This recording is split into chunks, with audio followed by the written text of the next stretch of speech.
Welcome. This is the 120th edition of Europe Calling.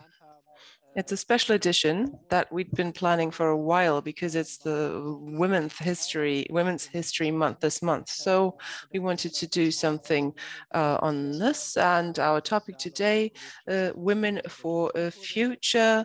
And my name is Maximilian Fries, manager of Europe Calling. I'm going to be the technician and moderator because this is done in cooperation with Alexandra Geese, MEP for the Green Party, and she's also a founding member of Europe Calling. And of course, I'm very happy to welcome our two guests that we will have in the beginning. So organizational remarks, we have the English and German language for you, interpretation.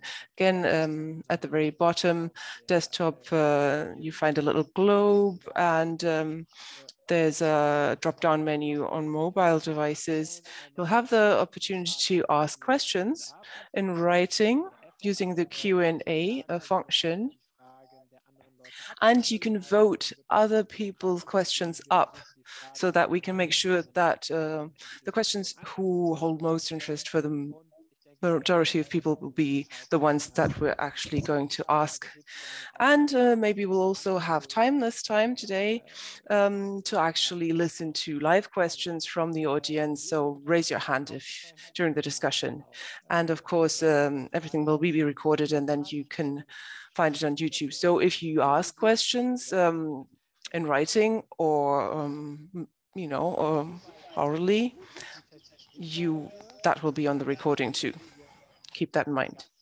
So let's start. Our first guest, Professor Linda Scott.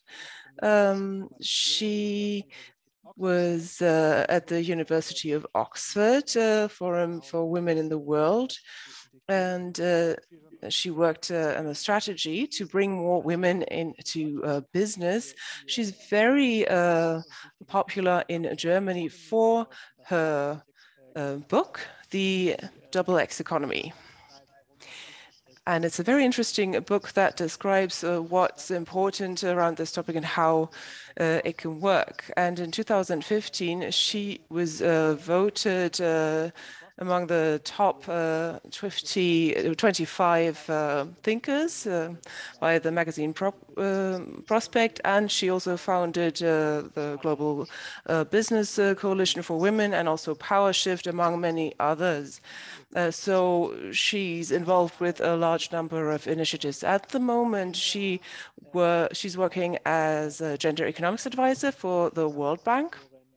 And she's also a guest professor for the Crown University. Linda Scott, we're very happy to have you today. You have the floor.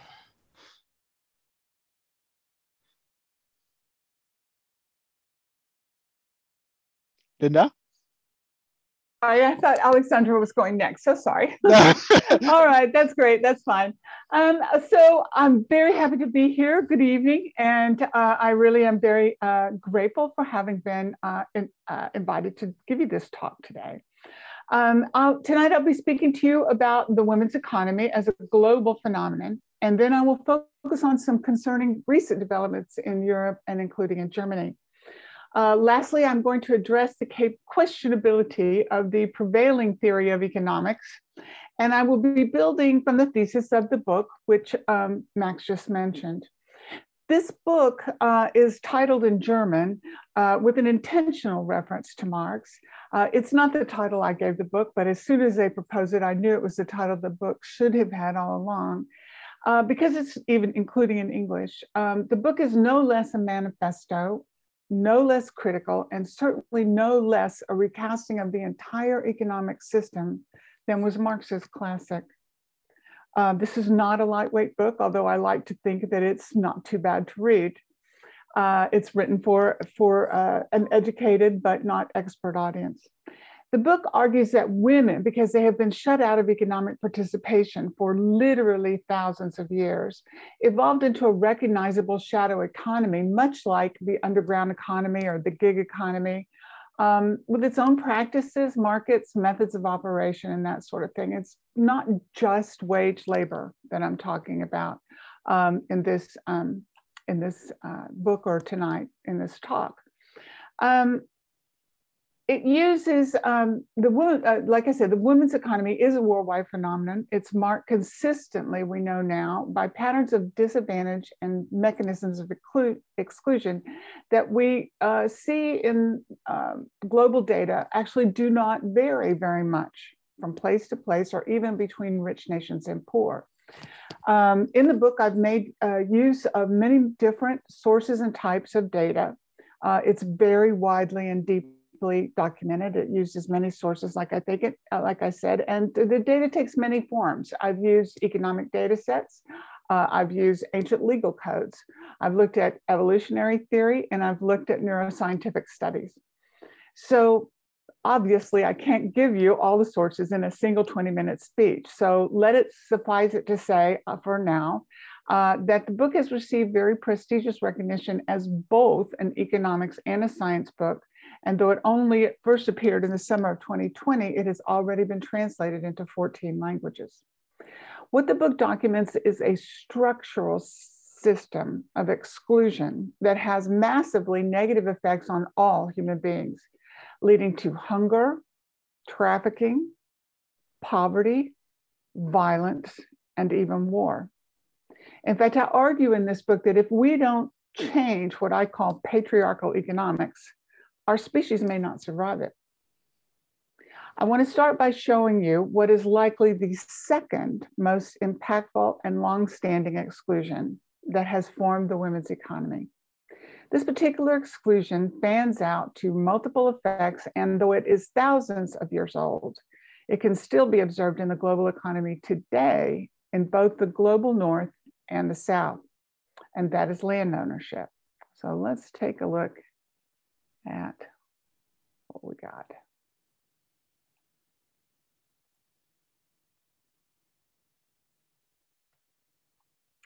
Okay, so what you have here is global land holding by sex for 103 countries. It's the latest data available from the Food and Agriculture Organization of the United Nations. On the vertical axis, what you see is the percent of total land owners, male and female. And along the horizontal axis is just 103 countries in alphabetical order. These are not just developing countries. There's quite a mix of European nations in here. In fact, it's a relatively balanced group here, sample. What you see along the top, the black dots represent the percent of landowners in each country that are male. And along the bottom, you'll see red dots that represent the females who own land. I should tell you also that the FAO says we should be mindful that the men tend to own more land than women do and better land. And so what we see here at a glance is that looking at the whole world, men own about 80% of the titled land on the planet's surface, and women own less than 20%. Now, when I first put this together, I looked at it and I said, there's no way you could call this a random pattern. And there's no reasonable way that you could call this something that women have chosen. Because to choose to opt out of the world's largest, most important source and store of wealth and power in world history would be so foolish that it is implausible and bigoted to say women would have just chosen not to do this. I think it's also important to note that what I found as I looked into trying to explain this pattern is that all over the world, in culture after culture after culture, women have been precluded from owning land by laws and customs and religious dictates that said it had to pass from male to male. And actually, this phenomenon goes well before, was in place well before capitalism or the property rights that led up to capitalism. In fact, it goes, you can see it in the very first legal statutes that we have to consult. And you can see it today in cultures that don't have don't really even know what the statutes may be in their own country and continue to practice customary laws that have been there for forever, as far as I know. I want to point out to you what the distribution is here. You'll see that there are a few countries right here in the middle where it would seem to indicate that women and men are equal in their land ownership. In fact, most, if not all of these, are Eastern European countries where after the fall of the Soviet Union, the land was redistributed, and in some cases it was made a big point to distribute it equally among women. However, women and men. However, the world historical record tells us that time and again, not time and again, but at various times in history, human history, women have been able to come forward and get property rights, and inevitably that is temporary. So we would not expect to see this last. It won't last. In fact, you can see already it receding in some of the Eastern European countries. I also want to tell you that on average, the European countries are women own less of the landowners than in the developing countries. On average, European countries own 16% of the land, or they are 16% of the landholders. And that in particular, down here at the very bottom, you would find Germany, right alongside Burkina Faso and the Democratic Republic of the Congo and Laos. And there's some comfort, I guess, to be taken from the fact that the Netherlands and Switzerland are worse. And they're down there right alongside Muslim countries like Saudi Arabia and Jordan and other places where women have always had really effectively no rights to own land. Now, in English, I call this the Downton Abbey principle because in that particular series, the whole drama focuses on the fact that the women can't own land, can't inherit land. And actually, there's quite a bit of classical English literature, classic English literature that is built around that proposition. Most notably, the Jane Austen novels are. But actually, if you look into Britain, what you're going to see is something very interesting documenting why this hasn't changed very much in Europe. Okay, in Britain, they enacted the Married Women's Property Act in the late 19th century.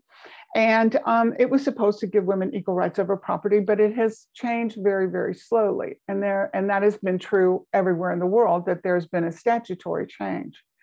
But it's particularly notable, for example, that in Britain, that the largest segment of landholding is still the titled aristocracy. And the men continue to hold all the land in that group because they still practice primogeniture, or as we would call it in economic development, son preference. And this is an irony because the British go all over the world trying to tell developing countries that they should stop son preference because it's a very horrible practice, but they themselves not only practice it in their own country, but the son preference among the British aristocracy also means that women do not have the right to be represented in half of their parliament, the House of Lords, which is the largest parliamentary body in the world. And the women are formally excluded from it because of this. The other thing that's significant about this, it's important to understand, is that even if you're in a society now that doesn't really draw that much on land as capital, because what happened over time is that men were able to use this store of wealth to parlay it into other forms of capital. So it eventually rolled up into the situation we see today, where men control about 80% of the world's capital. It is also a phenomenon that has extremely negative effects, and I can answer more questions about what these are, but for one example is that it contributes mightily to food insecurity. And the United Nations tells us that we could feed 150 million of the world's chronically hungry, if we would just change this inequality in world agriculture. So the reforms have been very slow, and it has miserable effects, as all of this does. And over time, these slow reforms were coincided with other kinds of exclusions. Mind you, we're not talking about inequality here. We're talking about exclusion. Women were excluded from the financial system, for example, from its invention, and were excluded even from having bank accounts, even in the rich nations, until the mid-1960s or 1970s. Throughout history, and we still see this in the developing world, but it was the same in the rich nations until the 60s and 70s, laws required that women, if they did earn anything, had to turn it over to men. But for the most, and so women are chronically cash poor, even still all around the world. We also see that once they did work, it was always single females who worked, they were confined to quote unquote traditional industries. And we still see that pattern today. They're clustered in clothing, they're clustered in food and care. In fact, they do the same work all around the world today that they did in the Paleolithic age, and I am not exaggerating. We also see that they've even been legislated to have lower pay than men, specifically so that they would not have enough money in their pockets to live on their own. Perhaps most effective was were called marriage bars, which said that women, when they got married, which they had to do in order to live, all right, they said that married women had to quit work as soon as they married, and those were not lifted in most European countries until the mid-1960s. And once that happened, what they had to do, if they were going to keep women from having any wealth and any economic participation, they had to find something else. And what they found, which won't be a surprise to the women, is childcare, which has now become a blunt instrument all over the world to keep women from having money. And what I want to do now is to zoom into what are the negative effects of that. I think it will be no news to anyone, I hope it won't, that Germany is experiencing an aging population and that this is a serious problem. I find that most people don't realize that one of the primary factors that contribute to this, and I would say actually it's the number one factor, is not long life, but it's low fertility rates. And that this is going to create an economic train wreck for those countries coming down the pipe, maybe 15, 20 years, in which the labor supply will be too small to support the older population, and the tax base will either shrink or taxes will have to rise for the smaller population that is still working. But the care burden will get to be so huge that if past this prologue, the women will have to quit work in order to care for the elderly, which they will inevitably be expected to do. But the men will experience a horrible stress of then having to manage to generate income to cover the taxes, but also their parents, their wife, and they probably won't have any children by that time. Already 78% of the households in Germany have no children. I have to tell you, that absolutely takes my breath away. Let me show you the story of how this happened. Now I'm going to share with you again. Here we go.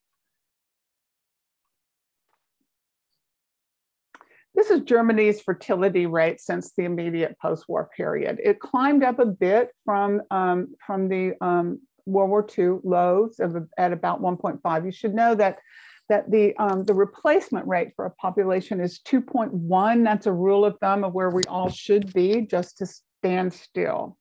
Below 1.5, demographers call that the point of no return, because at that point there are so many few mothers that it's difficult to get back to a stable position in the population.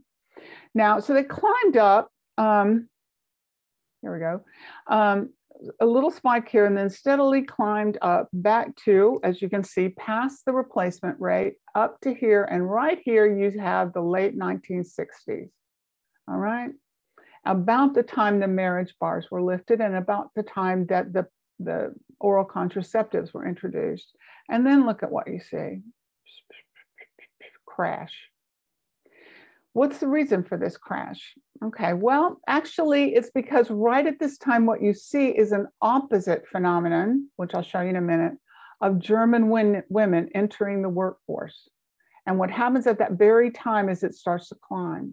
And it climbs and it climbs and it climbs. And in like a spider on the mirror, phenomenon, the birth rates, the fertility rates plummeted. I must tell you that fertility rate is not the same thing as a birth rate. Birth rates vary with rainfall and who won the World Cup and all kind of silly things. But the fertility rate is a generational measure. It's something that is very difficult to change once it has gotten established.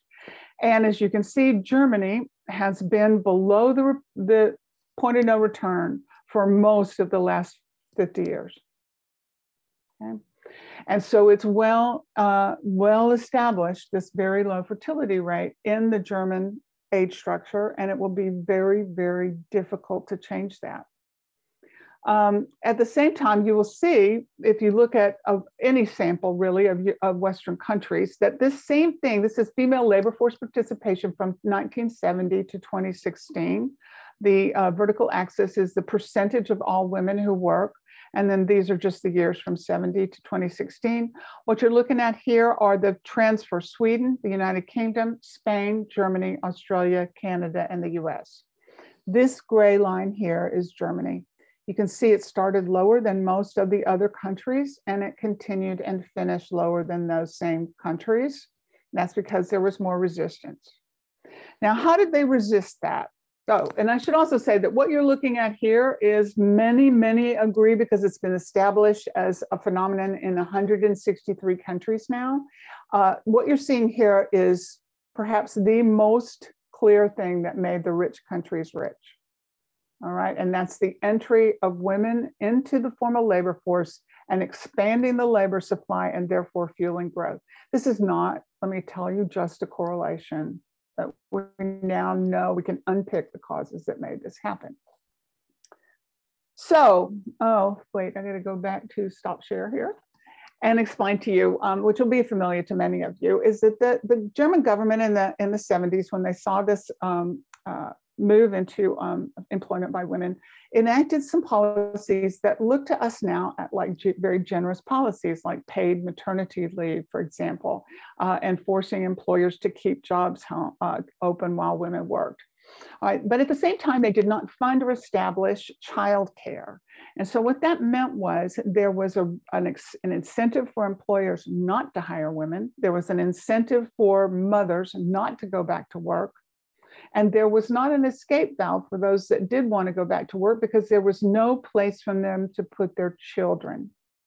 And so they had to make the choice to completely waste their education or their dreams or whatever and stay home. And what happened is that by the mid-2010, 2000, only 1 in 10 German mothers went back to work. And so, but the rest of them that did, chose not to have children at all. And that's what's driving the fertility rate. Now, let me show you this.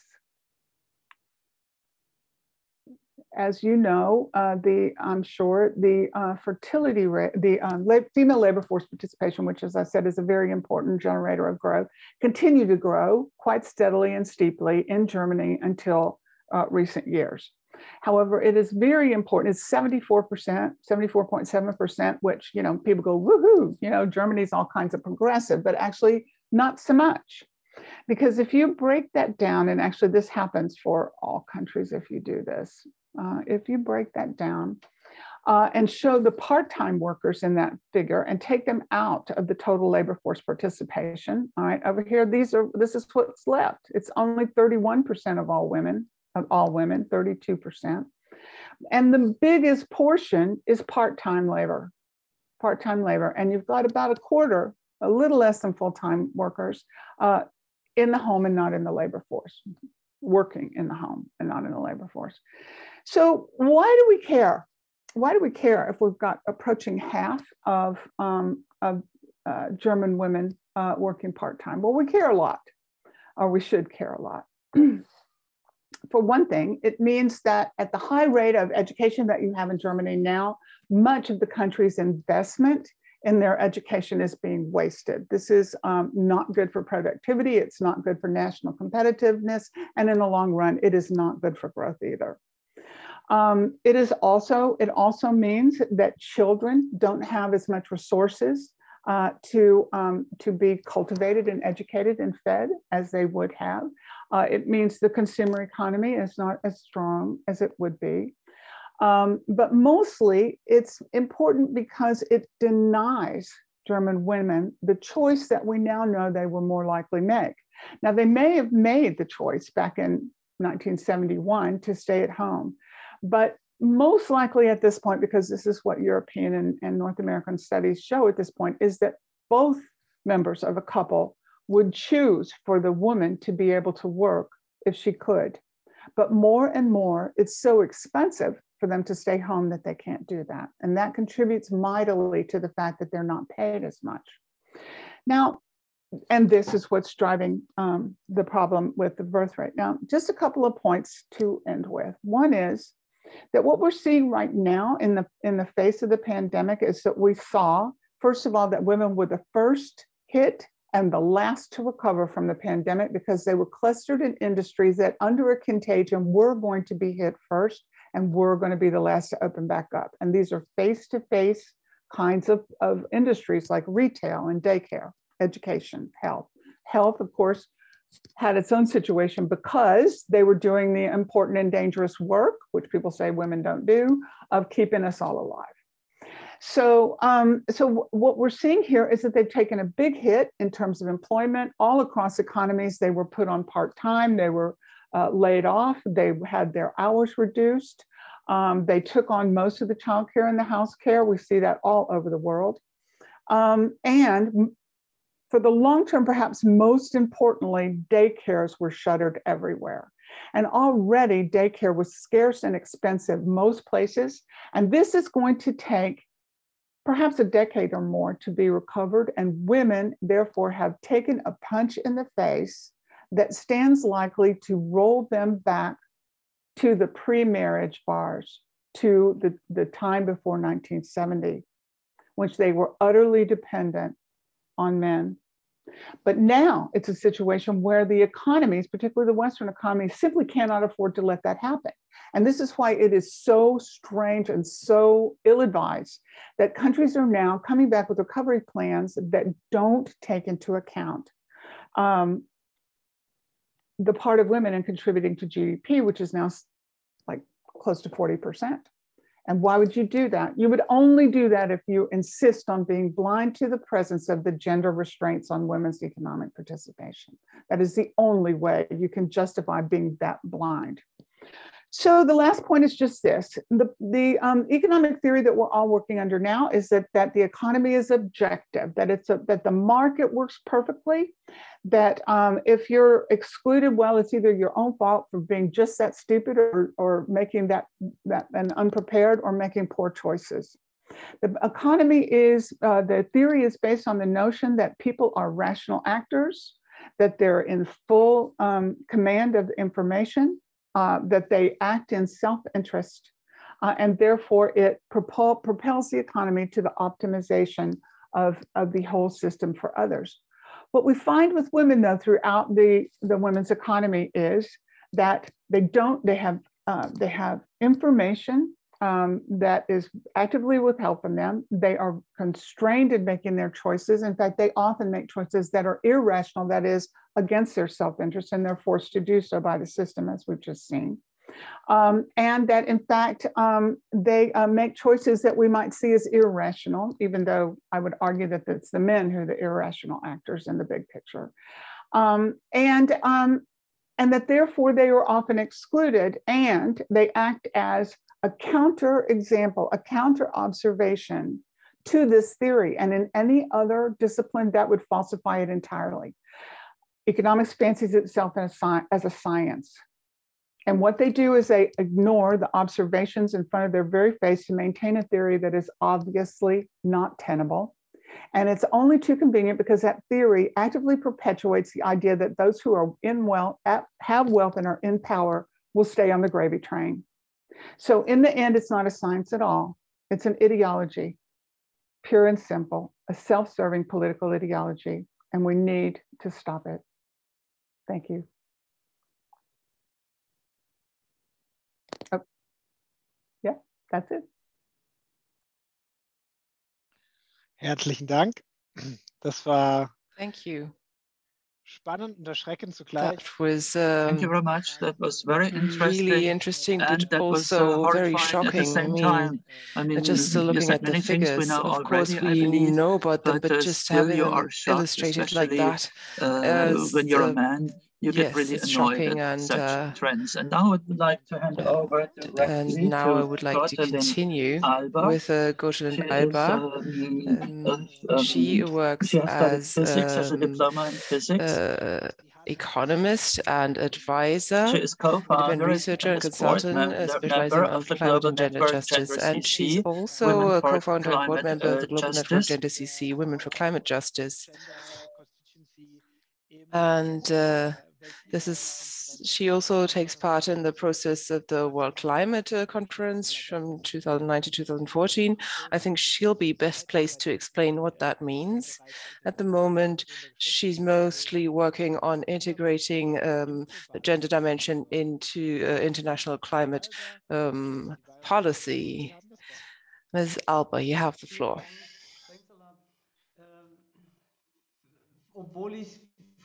Thank you. Initially, I said I was going to speak English, but I think it's better to speak German after all, because looking at the list of participants,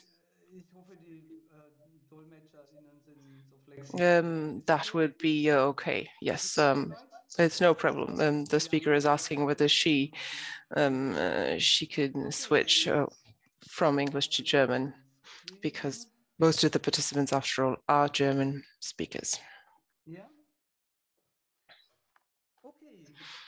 Let's start. My contribution will have a little bit of a different focus. I work in the area of climate policy and gender. Yes, it's close to economics as well, but there are some other aspects as well to that. This is just an overview. Gender CC, that's an organization of which I am a co-founder, and I still work closely with them. And I would like to focus on 6 main messages tonight. Normally, for some reason, you'd have an odd number of messages rather than an even number, but well, tonight it's 6. So let's start with the question of women and gender. So very often the gender concepts in the debate are just too limited, especially in Europe, in industrial countries, but also in the international climate process. When people say gender, they usually mean women, and especially women in the global south. And according to our own experience, that is just too restrictive a notion, because when you talk about climate policy, you have to talk about women in general and in the global north, or even speaking about COVID. I think many people have understood that the effects of the pandemic are globally rather than just in the south. So gender is often seen as a binary concept still, and that there is a kind of fluidity or a continuum and a type of intersectionality that's often overlooked. So there are different different axes of discrimination influencing each other, and that's often overlooked as well. Another thing that I often notice, especially in the media, is that gender is treated as an individual question. So gender identity, sexual orientation, so as if it were an individual issue. But when you look at it at a deeper level, if you want to make a political impact, you have to also take into account the structural and symbolic levels, because that's where you can work for lasting change. And when I say symbolic level, what I mean are the hierarchies that are rooted in norms and values.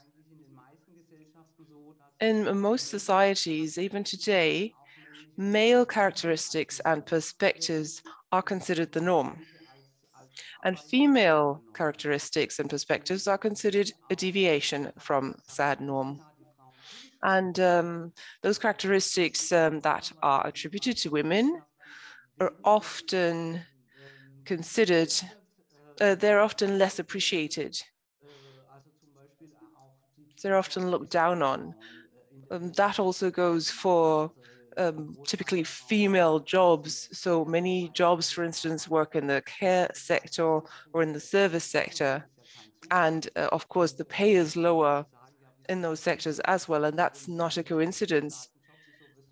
So, well, people then say, well, why don't you work as a car mechanic? That's not that's a structural question.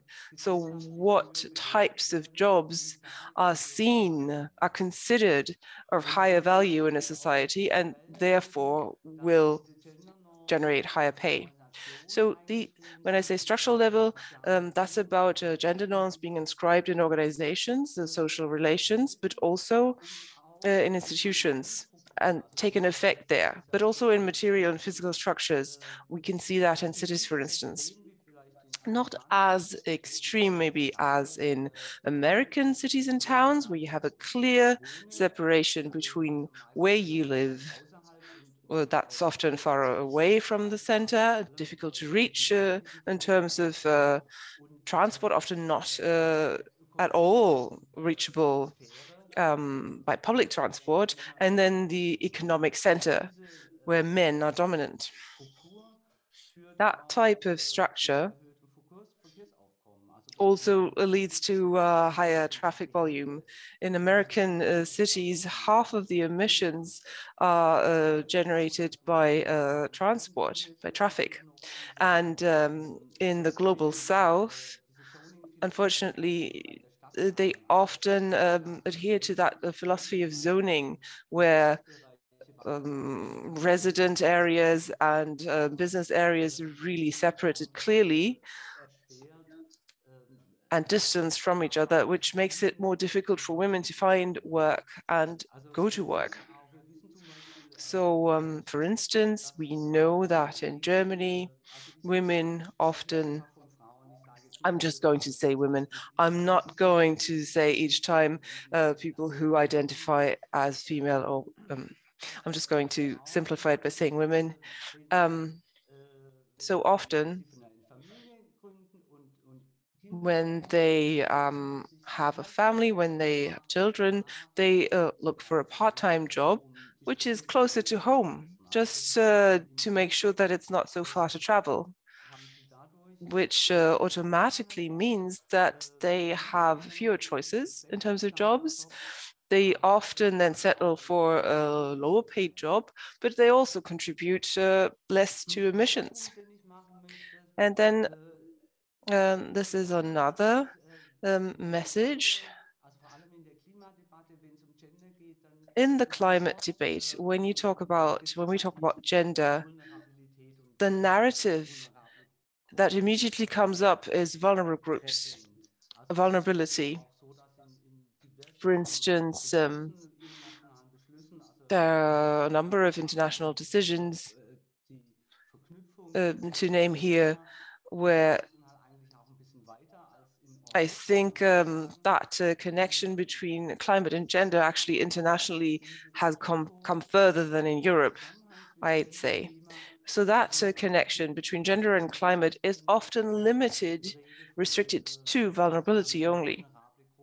So it's said that you have to take into account vulnerable groups. And then I always wonder what you mean by groups, because just look at the share they actually make up in of the population. Women, young people, old people, migrants, LGBTIQ, people with functional activity limitations.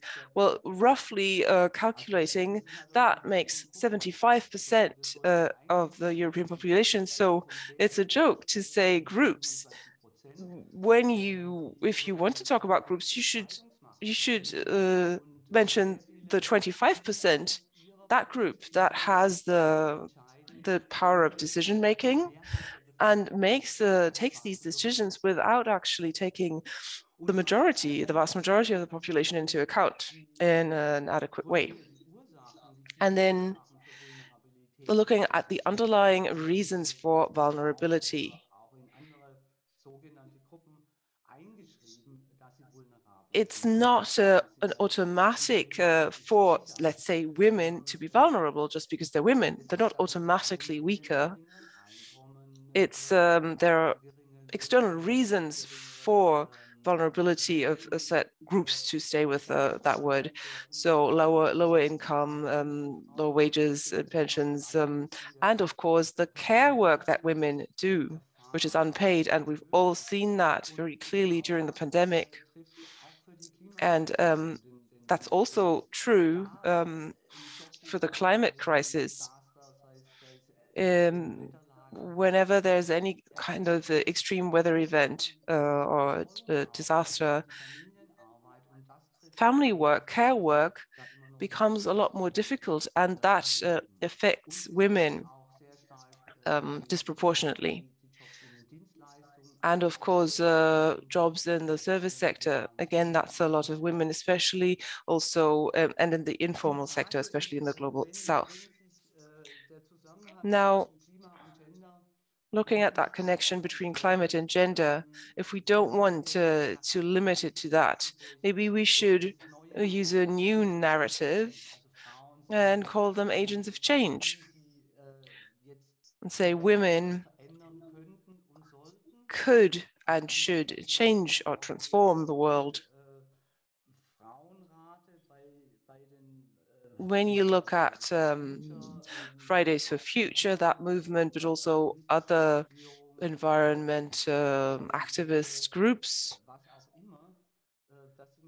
against coal-fired power plants, whatever, especially over the last few years, you see many young women, especially young women, so a high percentage of female activists. But is that enough? Personally, in terms of that narrative, agents of change, pioneers, I would say yes, especially in the environmental movement. Women have changed a lot, even though that was also unpaid work, not just now, but as early in the 80s, 90s when I started. But on the other hand, I would answer that question with a no as well. Because there's this term, feminization of environmental responsibilities. And it's because we have had so many studies. For instance, the Federal Environmental Office has that study every 2 years. And it's also split according to gender, and not just for Germany, but also in many other countries. The results show that women are more worried about the environment, that they are more likely to believe that climate change is real, and that on the basis that they are more likely to argue on the basis of justice and ethic arguments, not just on the basis of science. And women are more willing to change their behavior, and they're more likely to argue on the basis of justice also than the economy. They're more interested in buying organic food, let's say, or more interested in promoting renewable energies. And they're more strongly opposed to high-risk technologies like nuclear power, genetically modified organisms, etc. But the question is why? Is that a genetic part of women's makeup? I don't think so. I think it's because of their responsibility in caring, in care. When you have to care for others and take them into account. That is strongly linked to gender identities, and it's systematically something that's systematically externalized in our societies. And I think that is an issue for traditional economists as well, because if you were to monetize that sector, it would be a major sector, but our economy is blind to that sector, the care sector. And on top of that, in politics and in the economy, the decision makers often rely on individuals for responsibility for the environment, etc. Or so they focus on women. So they focus on female consumers, for instance, and that is called the eco-gender gap. There are studies that show that many men, maybe not the ones listening to us tonight, but many men in general think that it's kind of unmanly to carry a cotton, a reusable shopping bag, or eat vegan, be a vegan or vegetarian. So that is something that's left to women, the responsibility for the environment.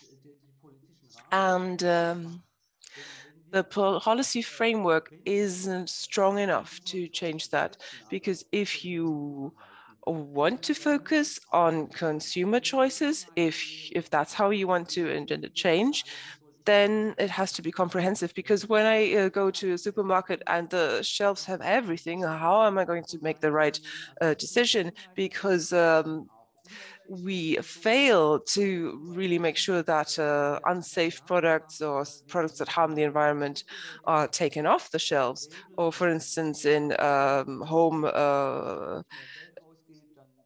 devices, we have that color scale between green and red. So that makes it easier to know what's good and what's bad. But why do we even still sell devices, washing machines with a red label? It would be easier to just not sell them anymore, or make the rules, make the legal framework that create that the legal framework to stop selling those products. And then the next point is away from the issue of vulnerability and the consequence of vulnerable groups, but also how do climate policies affect disadvantaged groups of the population, like the poor or women? And if you focus on gender, at the European level, for instance, you have the European Green Deal. But in terms of gender, the contents are really not very satisfactory. There are a couple of documents on gender. I think I mentioned the publication that you can see at the bottom, climate laws as well. Yes, the term gender appears, but there are no clear rules on that. There are no provisions saying that in climate policy as well, there should be a gender cross-check.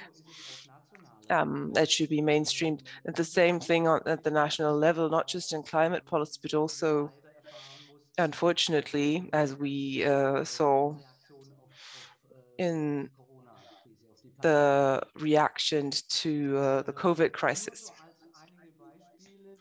These are just some examples. For instance, the Just Transition Fund. And it's very important to look at what to do with those who are going to lose their jobs, for instance, in the coal mining regions. So there a lot of money goes to that, and that's right. But I'd argue that a lot of money will go there because these are typical male jobs.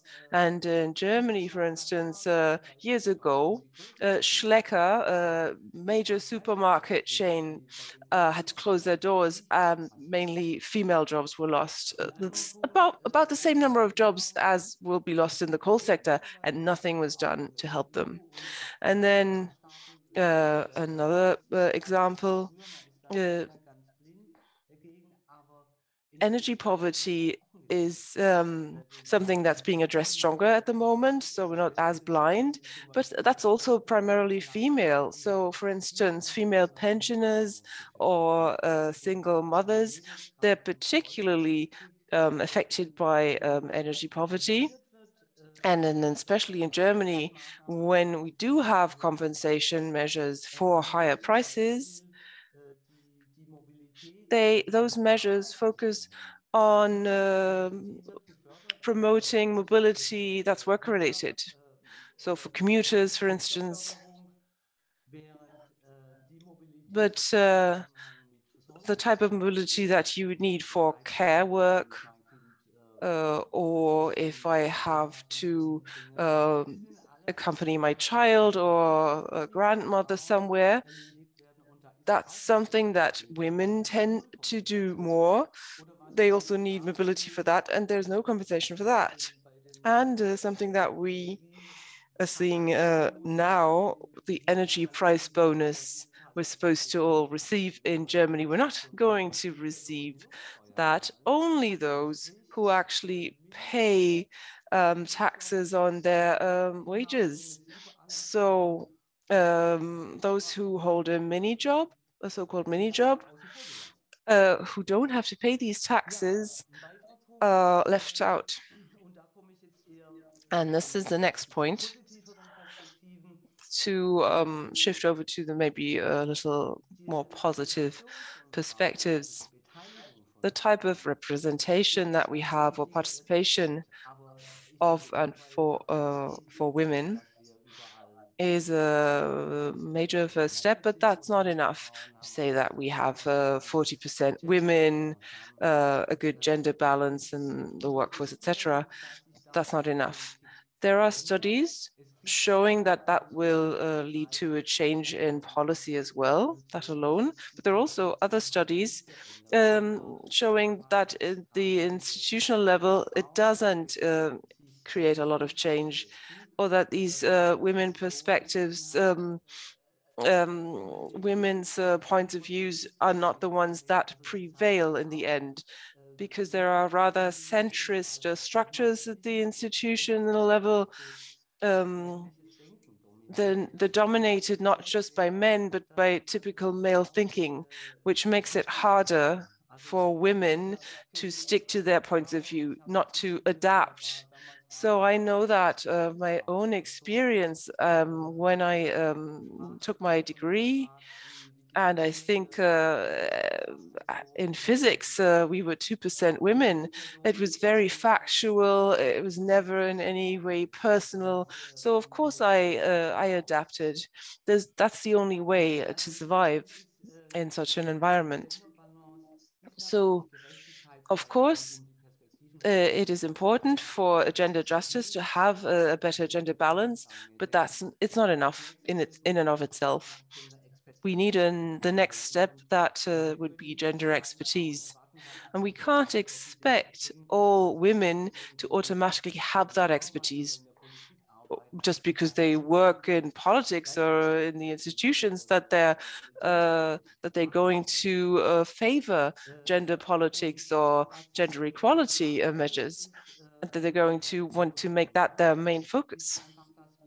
And all political measures, not just in the field of social policies, but also in climate policy and environmental policy, we always have to check these policies whether there's any kind of undesirable consequence on the gender balance, and as far as possible, also take into account of intersectionality, so other types of discrimination. that should be a first step before you actually adopt the policy or the measure.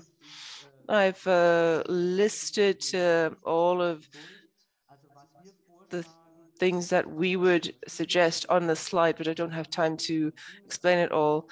But the basis for these proposals is a study that we did together with the Federal Office of the Environment. So we would like to work on gender dimensions and use that in order to ask the right questions and to find out whether any kind of new measure will affect gender justice or gender balance negatively. So use these questions as a kind of searchlight. So for instance, what about the jobs that are being generated with a specific measure?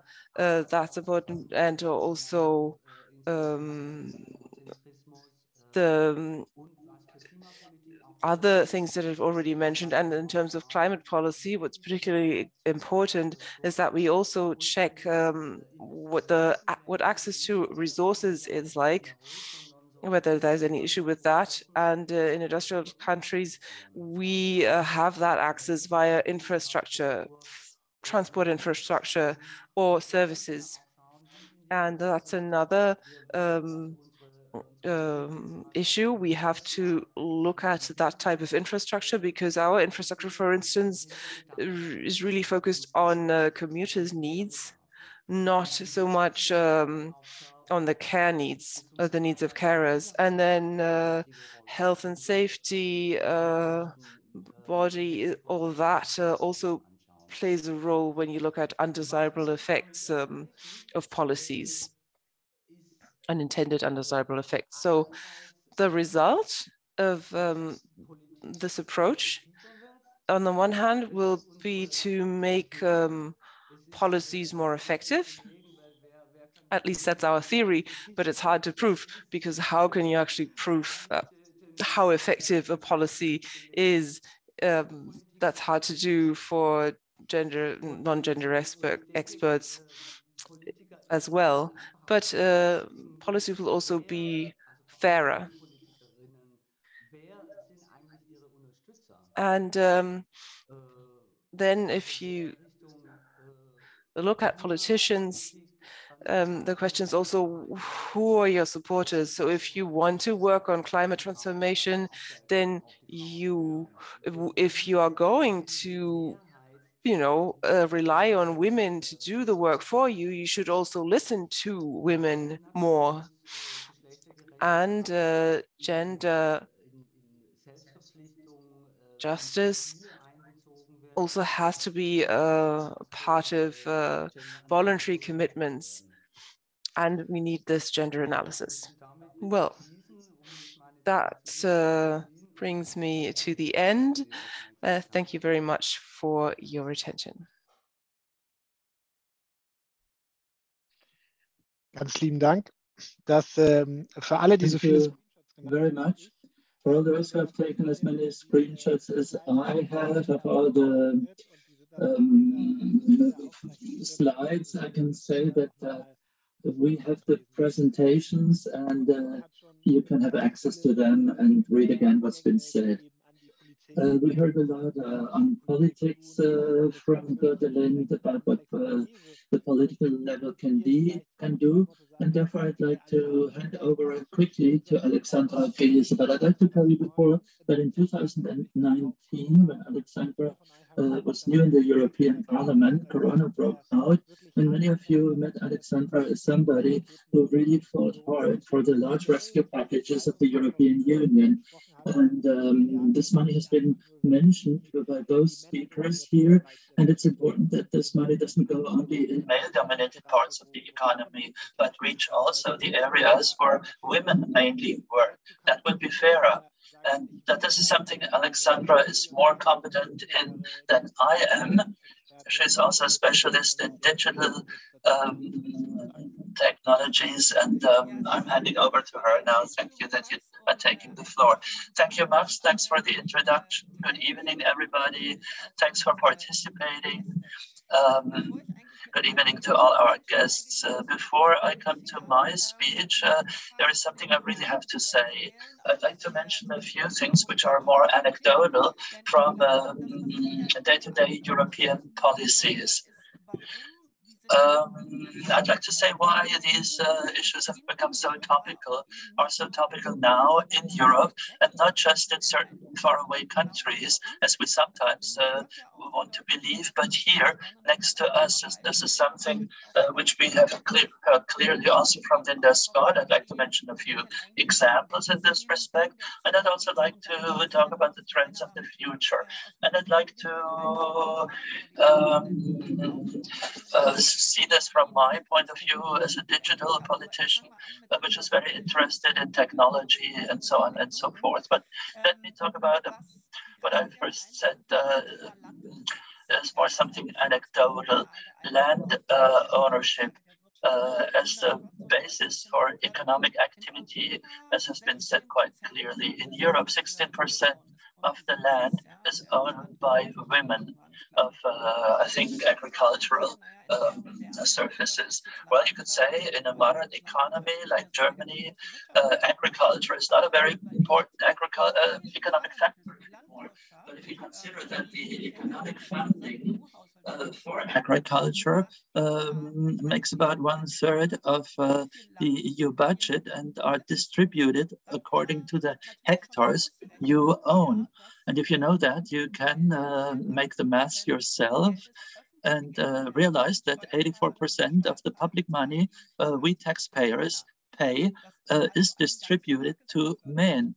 So this is really a men promotion program in the end. At the beginning of our mandate, we put through or imposed the fact that the European, well, at the beginning they didn't have a gender related budget. We didn't get that. That would have been too early because we lagged so far behind. But we need gender reporting now for the budget of the EU so that we can see in a gender disaggregated way where these monies go. And we will soon have this data. I'm really keen to see what this tells us then.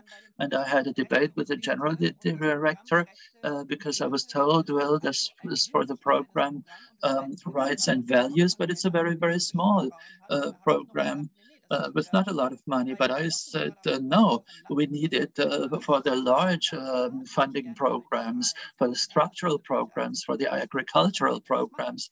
And that's what they do. And these figures should be in soon. And then I believe it will be very, very interesting for all of us. We will see whether it's really 84% of the agricultural budget that goes to women, or 84%, yeah, because 16% only of the land is owned by women. And well, this is still a lot of money which is distributed. We also had an interesting debate in the parliament on the so-called gender action plan of the commission. We are co-deciders in the parliament. I worked for it in the committee, and we have very large, very big principles. It's only relevant for foreign action, i.e. money that goes outside the European Union, development aid, and so on and so forth. And here we have very high principles that women have to be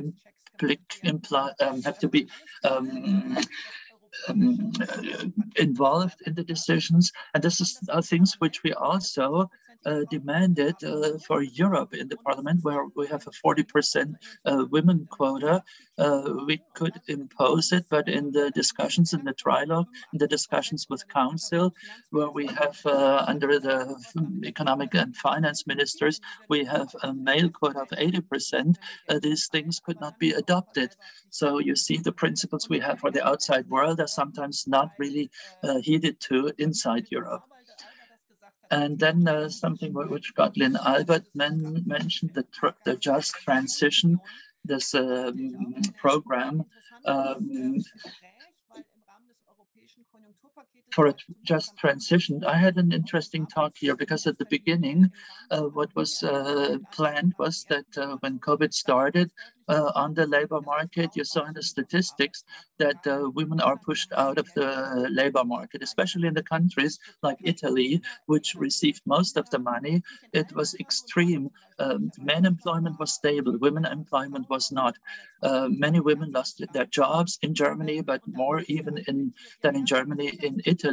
And the argument was, well, we know that the problem is bigger for women, but economy is neutral.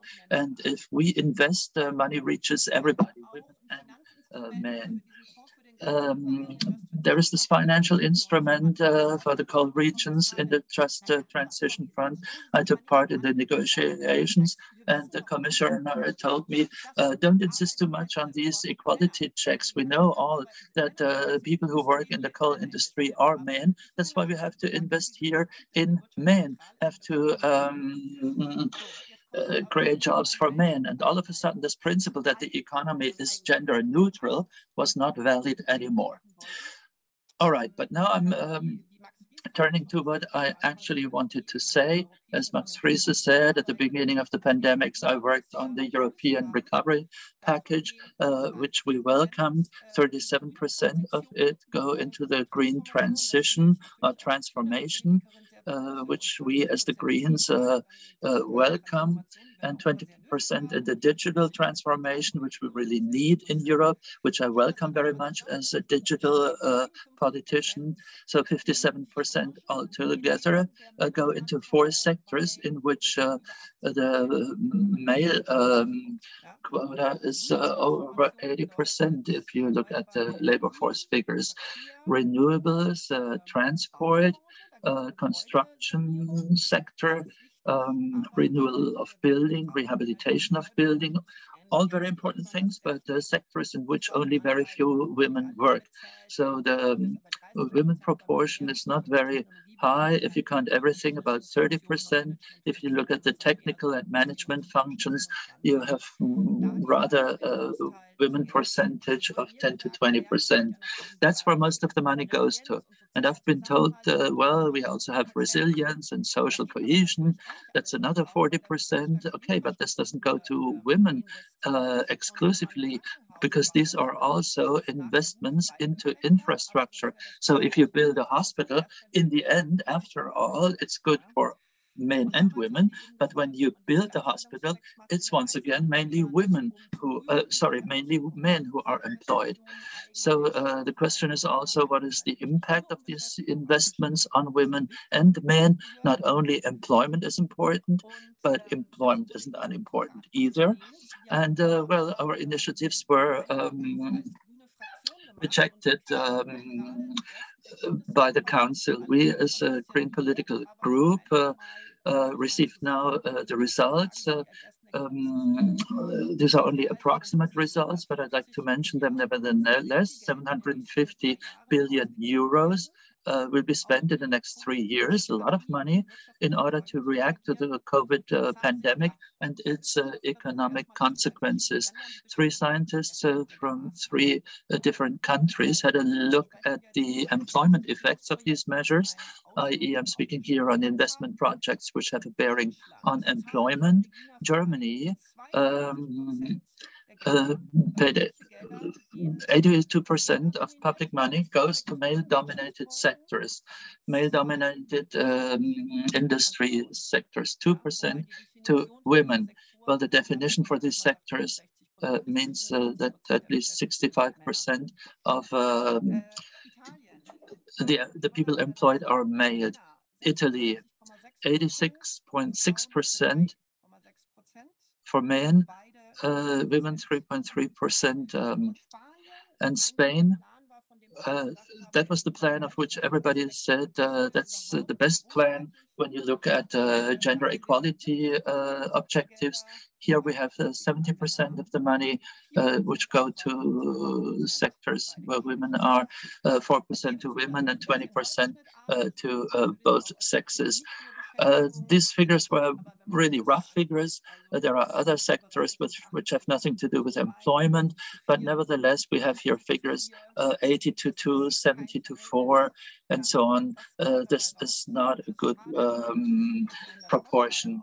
And this is very detrimental to us all. As Linda Scott has said, this is very detrimental to our economy as such. Well, you could say now, or rather, there is something else.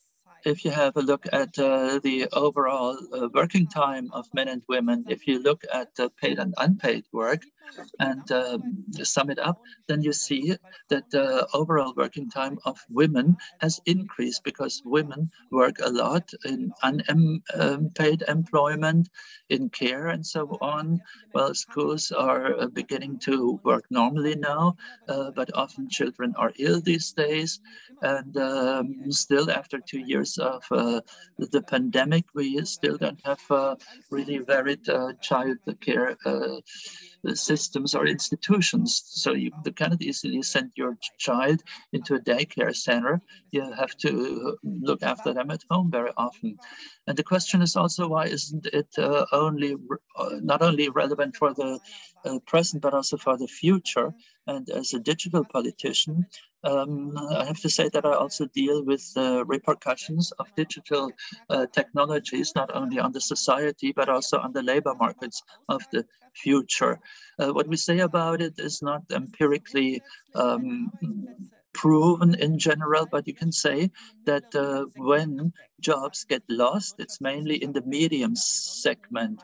And the economical scientists, which often come to very diverse results, are unified in this respect. They say that care work with human beings, as you may call it, in a more friendly way, child care, but also care of the elderly, of people who are ill, people with disabilities, but also in the education sector. There will be much more work in the future because of our demographic evolution, and there will be more jobs in high technology areas. But in the medium segment, people who work in the office with an insurance company or something of that kind, these are the jobs which will be lost in many cases because they can be automized. And many women work in these sectors and have still relatively well-paid, acceptable jobs, which can be reconciled with the care work women also have to look after. And this is, as we believe, a sector which will disappear in the future. And as a digital politician, I participated last year in a high-level seminar with decision makers in politics at the Stanford University with high-profile speakers. And we had the leading economist in the digital area and one of the leading economists of the International Labor Organization. And they explained how the labor market will evolve. And I asked them, if you disaggregate this data according to men and women, isn't what you're saying a big problem for women? And well, they said, I have to say, one was rather a leftist, the other was rather conservative. And they both said, no, for women, there won't be a problem because there will be this big care sector, which is a traditional women's sector, and women shall just go and work more in these sectors.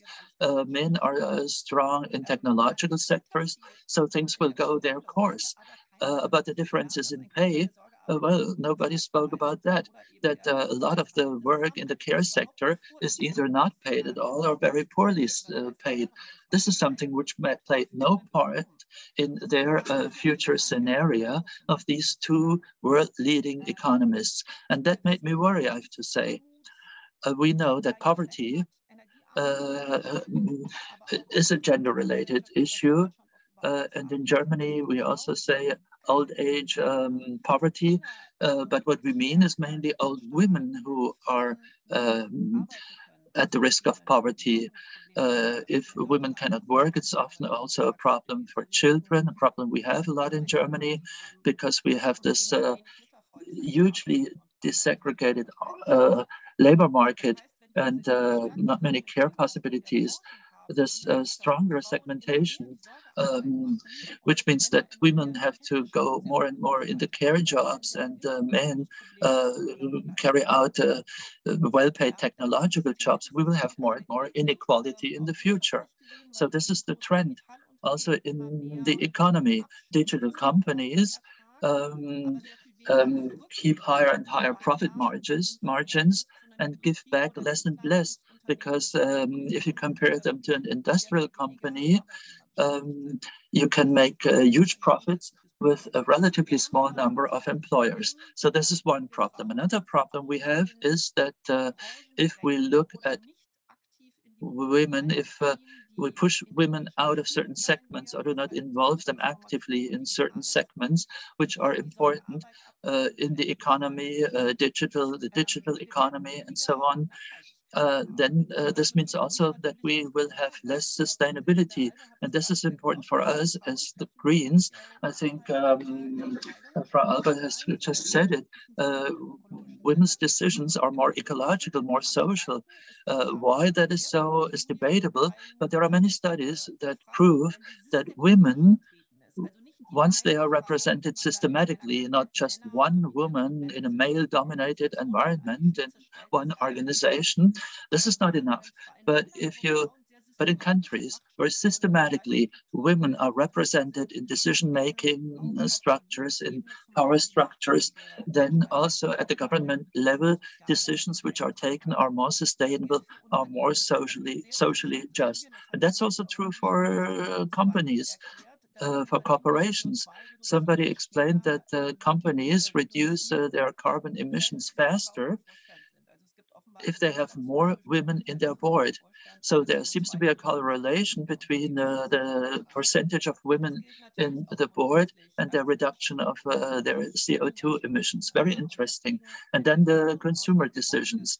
If we push women out of the sectors of the future or do not involve them, incorporate them actively, make it possible for them to work there, and that we accompany this process and oblige companies to open themselves for women, we will have a problem also here with the decisions that will be taken.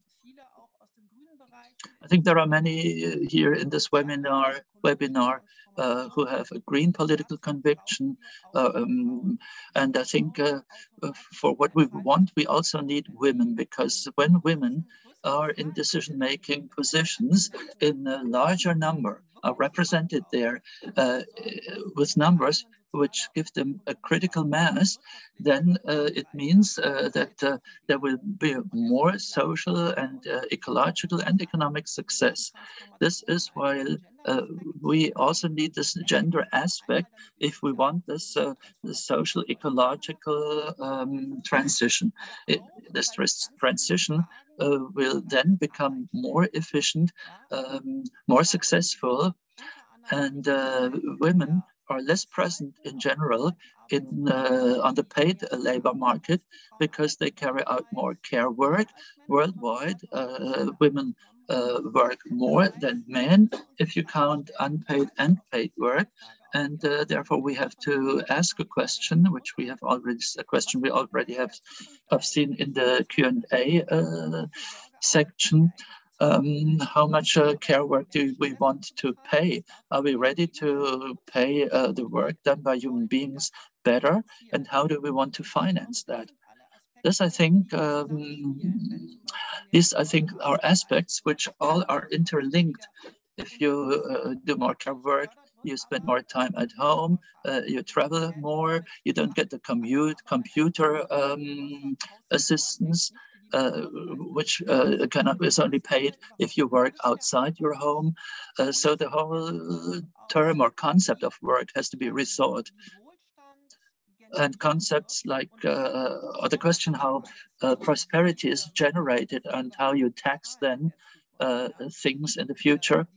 This is a question which has to do directly with the question how we can finance all these things we mentioned in the future. This is why the socio-ecological transformation needs also gender justice, because all these three aspects are interlinked, reinforce each other. And if we do them successfully, they will contribute really to us all living in a better world. Die beste Zusammenfassung hat eigentlich Angela Lücken in der. I think the best summary is from Angela Lücken. She said, "I'm going crazy," and that was meant at various different levels, but in the positive, but also in the negative sense, it just drives you crazy to hear about all of these facts. So thank you to all three speakers.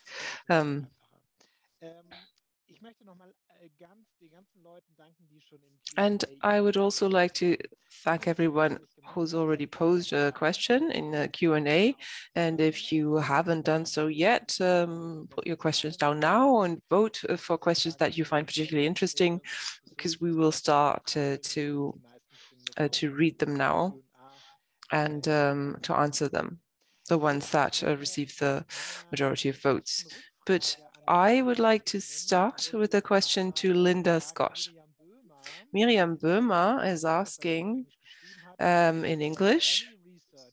Quantitative effects of lacking childcare on the GDP and the siting of businesses. I have a hard time convincing my male colleagues that this is a huge economic factor and not just a soft social topic.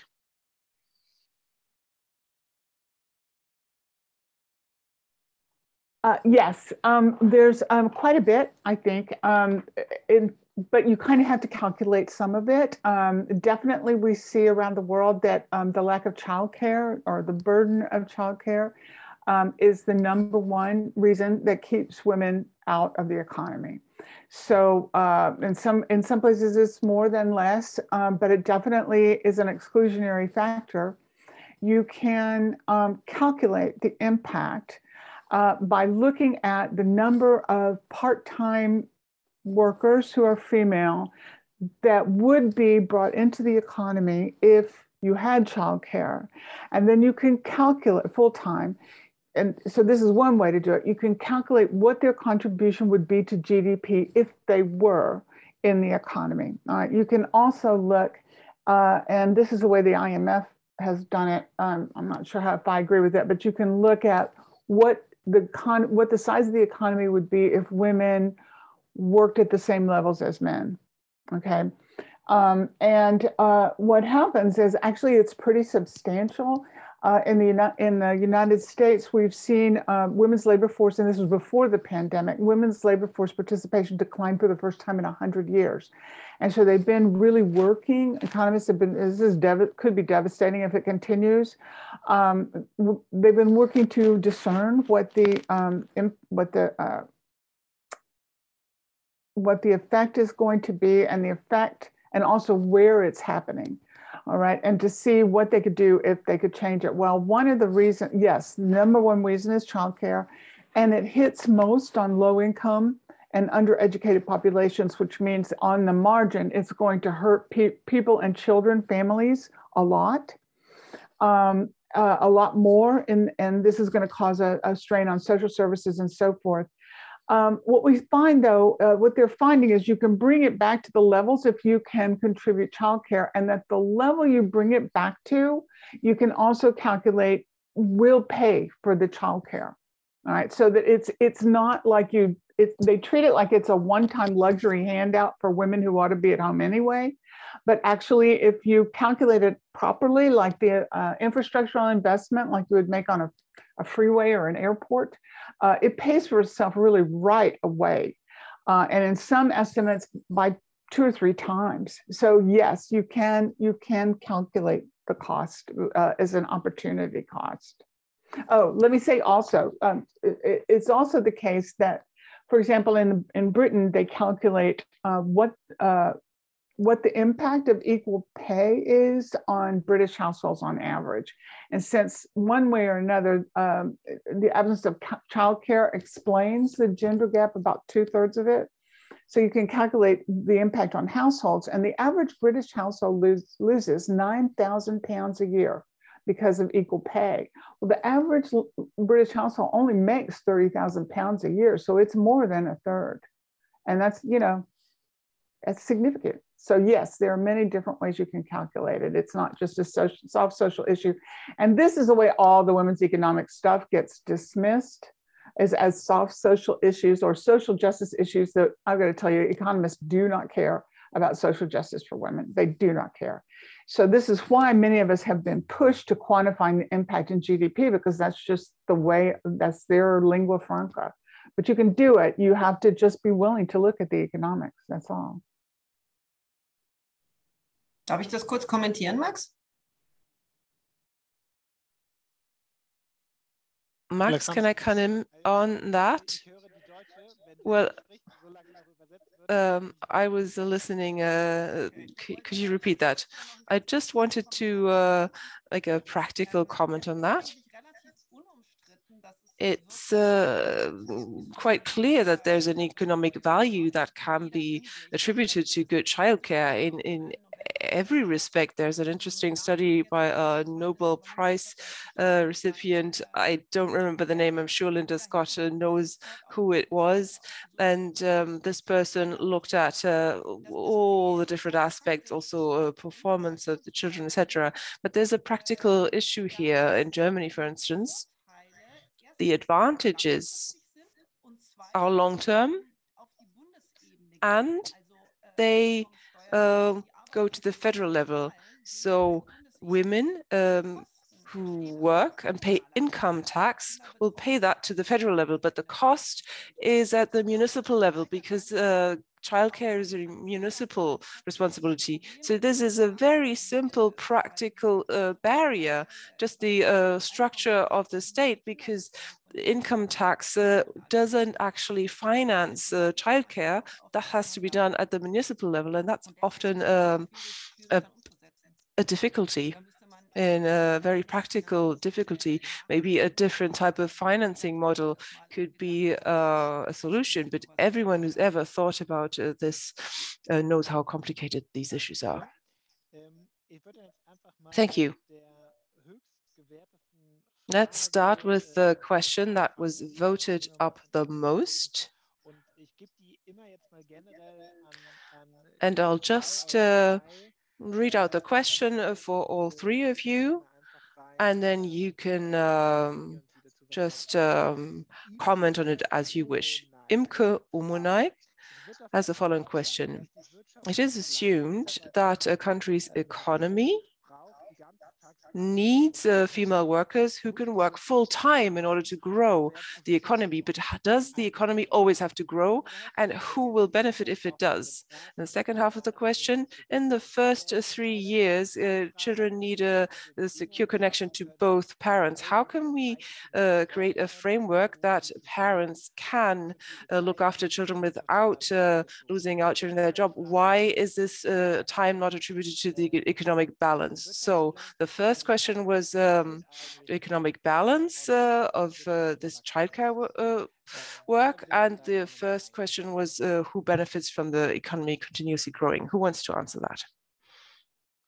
Gotelind, Alba? Ja, also vielleicht nicht ganz genau. Gotelind, not precisely on the question.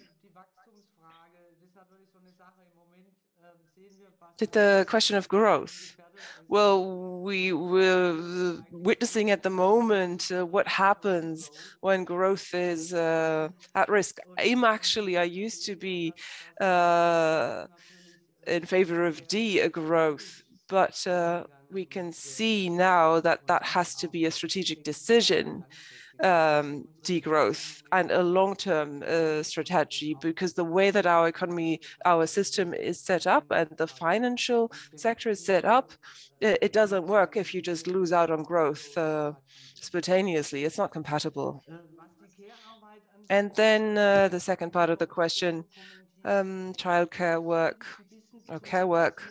I think it's too restrictive to restrict it to childcare, that care work. It's more than that, much more than that. Also, things like cleaning, laundry, cooking, all the things that are very unpopular. men tend to be TV chefs, but maybe not so much do the cooking at home. And so the question is, would the type of a kind of collectivization be possible? Because that would also help save energy. Energy consumption, and it would help with not the unpaid character of care work, because it would turn into paid work. And there are some experiments in Germany. In other countries, there are new buildings where it's planned from the start that you have a joint kitchen on the ground floor, where people can come together from different buildings, and then you can have lunch there or have your meal there, not with a vast menu, but that's one type of collectivization experiment. That's these are things that we should think about, and maybe create ways that care work is split from the most unpopular aspects, and that it's maybe it becomes a bit easier. So, for instance, have a laundry place, a washing machine in every large building, so that you don't have to do everything by yourself, and that may help in order to have a better split between the sexes, genders. Linda, a question to you. The question about the economic balance. The Federal Ministry of the Economy and Climate and a Green Minister has issued a special chapter on the economic prosperity, annual report on economic prosperity, and there's one part on gender justice. I mean, it's a start, because that the minister is new, he's only been in office for 2 months. But question to you, the non-visible work, unpaid work, are there any examples in other countries where that kind of work that women tend to do is part of the economic balance, where that is already clear in the balance?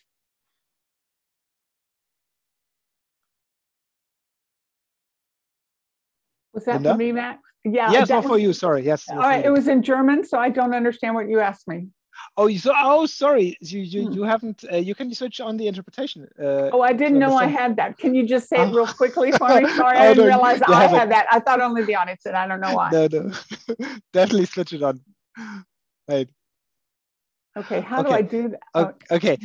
Sorry. Let me repeat that in English, and then you need to switch the interpretation on. Yeah. So basically the question was whether the basically care work and all the factors we have now spoken about, whether they find or are included in any reports on the basically economic status of the country. So in Germany, there's kind of a Jahres or annual economy report by the economy ministry, basically listing all the economic activity in Germany, and the new government is now starting to actually include things like equality, inclusion, participation into kind of the standard economic reporting that a government does. So are there actually other examples or already examples where that's working, where that's kind of where you see an effect of something like that actually on the whole situation? Yeah, I think it is very helpful. There are reports online. They do tend to be, the very bulk of them are going to be on developing nations, right? Because there's a lot of focus and a lot of money on that. And I did want to add that a good bit of my own research is field work out in the remote areas of developing nations. But so a lot is there. Increasingly, you are getting from developed country governments, and that's been going on for a while.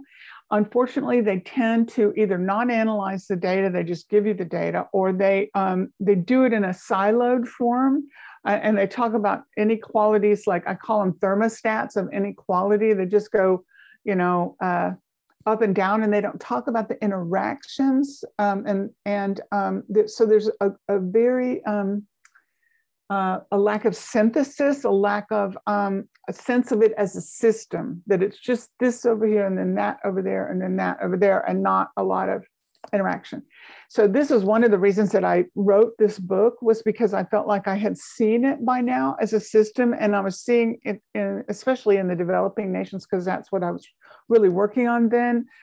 People working on it who only thought, well, it's, you know, it's microfinance or it's, you know, employment, and not seeing the relationships. And other than, I don't know of another thing besides that. I did want to comment too about the previous question about, is there data on childcare? I do want to tell people that there's data on almost all of it. There's the kinds of things I'm telling you about. There's data now. There's truckloads. There's container ships of data on this. All right. The problem is that economists, traditional economists, literally refuse to look at it. It's like, I mean, women are half the population. They produce nearly half the GDP. They produce more than half the food. And they just will not look at it. If a title of a report says something about women, they think, oh, well, this is not for me.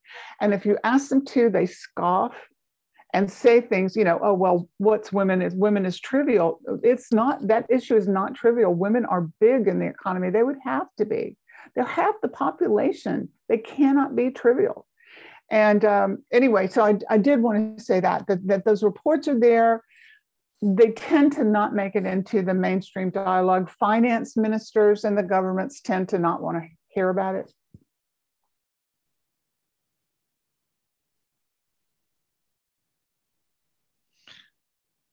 Vielen Dank. Thank you very much.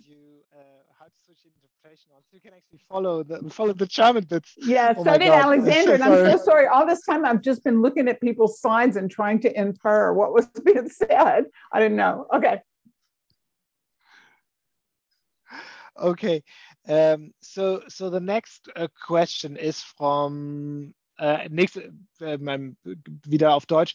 I'm going to say this in German. The next question is from Annette Esfa, who asks, why is it still a role model that as a female worker, you should be rather mobile, or as a worker, you should be as mobile as possible and travel over many kilometers, which means less quality time and more resource utilization or consumption.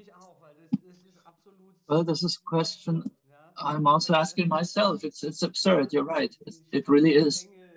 That the length of the journey, well, that the longer your commute is, the more assistance you receive. That's one of the absurdities we have in the German policy. And this goes hand in hand with the lack of a speed limit in Germany. That's something else, but the rest of the world laughs quite rightly on, about Germany, the only country which has no speed limit. And that would be the most simple and cost-effective measure to get down a few percent. I think, yes. It also has to do with the cult of the automobile. I mean, cars, you want to sell them, so you need people to drive them. And yeah, that's the most regularly way to use cars if you drive to work in your car. So I'd like to hand over the floor to Alexandra, who's going to take up further questions. I would like to pick one question from the Q&A. There's a person asking, because I think this is really a general issue. It's also a question of equality in terms of salaries. I mean, why, as a nursery school teacher, do I make only a very little percentage of what somebody working in the ICT sector, for example, would make at the monthly income? Why is this so unjust? And my first additional question that relates to that, how can we change that? I mean, how can we, because my explanation would be, you know, we need to have a better gender mix in different economic sectors, you know, more men taking care, doing unpaid care work, but also paid care work, because I think then the salaries would rise, and more women in sectors that are highly paid and where we have very few women. But, you know, if you want to start elaborating on this maybe a little bit. That's for me, right?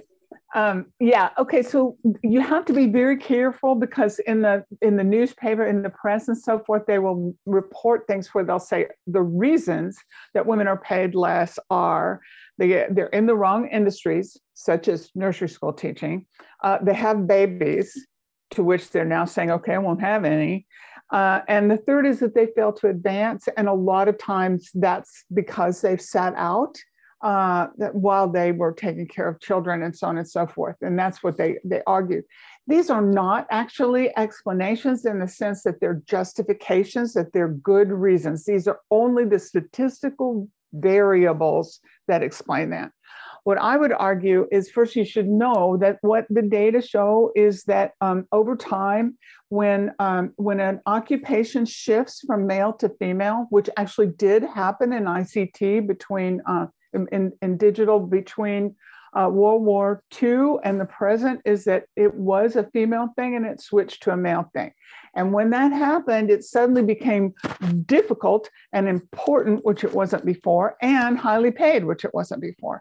And we see this even when you switch agricultural crops, for example. If the men are growing, I don't know, cabbage, and the women are growing grapes, if the price of grapes goes up, the men move into grapes, and suddenly it's way too difficult for the women. I mean, think about it. When have you ever heard that you know, women have to be paid more because they do more difficult work? Never, right? And this is why I made the point about the health workers. They've been doing the dangerous and important work for all of the last 3 years, and as far as I see, they're not getting any credit for it.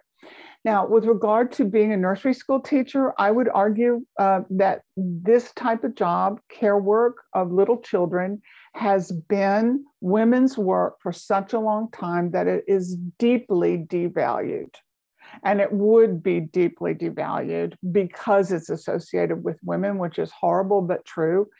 And I think also you should recognize, I hope you will join me in recognizing that what you get paid has absolutely nothing to do with how important your work is. If that were true, migrant workers would be paid more than lawyers, right? And firemen would be paid more than doctors, maybe, or maybe not doctors, but you know, consultants, and certainly you know, other essential laborers would be paid more than, for example, hedge fund managers, right? It has nothing to do with how important you are and whether or not we can do without your work. It has to do all with status. Yeah, I totally agree. I think that a few years ago, there was even some kind of statistics that showed that the highest paid professions were actually those that society could perfectly live without. That was exactly the contrary. It was very interesting. That's exactly right. Yeah. My personal question to you would be, how do we change this? I mean, how can we make sure that economics as a discipline and as the way it is being applied, economic policy, will change? I know you're giving this huge contribution and are trying to do that, and I really appreciate that. But how would you advise me as a policymaker caring for this topic? What should we do to change this? Well, I think it's very important, first of all, to for women who are your voters, right, to make it clear that this is an issue and to have some solidarity among themselves. It's solidarity among women is what makes change on this. And this will give you a stronger platform, because it's all about what is the public want. It will give you a stronger platform, I would say, to work from. I would also say that we need to develop economists, more economists who do this kind of work, so that you will have the information and the thinking that you need to make the arguments when the economists tell you this is just a soft issue. It's not a soft issue. It hadn't been in a while. And so you need the data, I would say.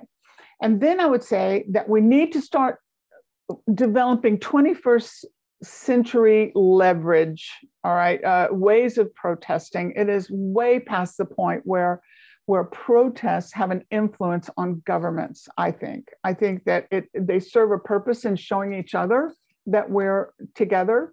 But at least in the United States, people are not afraid of them, unless they're afraid that they're going to, loot or something. But the powers that be are not. And what I've suggested in the book is an idea that actually I get a lot of people saying, when are we going to do this? I think it will work. We need to start learning, women need to start learning that they actually do have power. They do have economic power. And they don't like this because it's been dismissed so much, but they control the purchase of goods, okay, in all categories. They control well, not all, but it's like in Europe, it would be 75% of the goods they control. All right. And at the most important season of the year economically, which in the Western countries is the lead up to the Christmas holidays, they basically control all the spending for that. If you didn't have women working on that, you would not have Christmas. You just would not.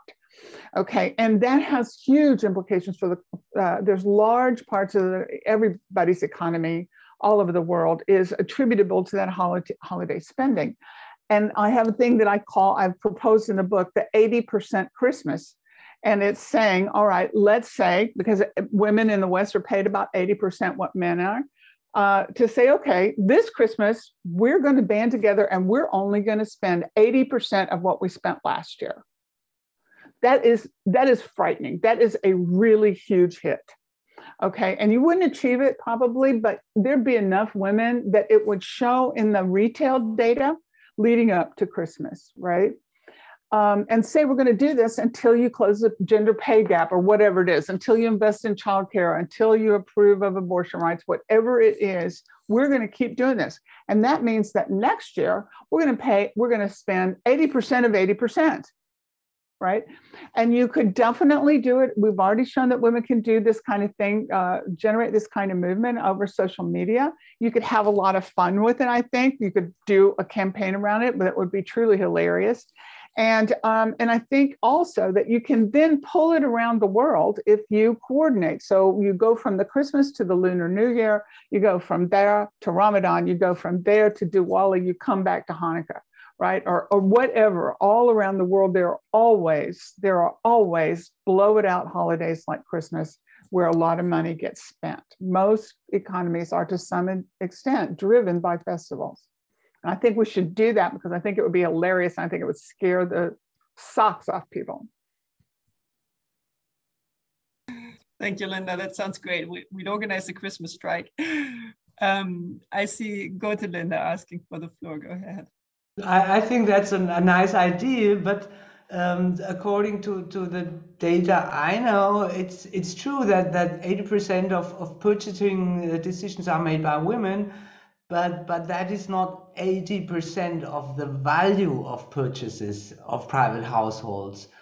So according to the estimations I have, so the 20% of decisions that are made by men, that are the big decisions about, and often they are the climate relevant decisions, so about the heating system, or if I want to have a photovoltaic system and so on. And so for me, the question is how can the women get better involved in this kind of decisions? Right. I think because when I can decide between 50 yogurts, I think this purchasing decision that doesn't give me much power.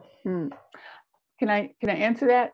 What's happening is, and really this is the part of the economy that is controlled by women, however you want to talk about how you calculate it. It is what, and What's happening over time is that women are increasingly controlling those big ticket items. It used to be that they only controlled things like laundry detergent, but that's increasingly changing. Also, that the composition of households is changing that, more single person households, more same-sex households. In any case, you don't need it to be 80% to have an impact. If you were able to generate a 5% decline or even less, a 5% decline in Christmas sales in 1 year, it would set the economy off its feet. At least it would at least put it on the back foot. It doesn't have to be 80% or 20%. And that's one of the reasons I think it would work. I think it will work because you don't have to get that far. You just promote it that far because maybe it's catchy. All right, but also that anybody can do it. The kinds of strikes and stuff that we do now penalize people. First of all, penalize women who work at home, but penalize people whose jobs are more vulnerable, can lead to retaliation. Whereas consumption is something that increasingly, when you do it all online, is private, right? And nobody sees it. It's also something that I think men in the home are unlikely to fight with because we all spend too much for holidays, and to have a small decline in what we spend is fine, right? It was also good for the environment, right? We can all live with this. I figure if I just bought cheaper wine at Christmas, I'd just about get there. You know, it can be done, and it doesn't take all of this, and it doesn't even take 20%.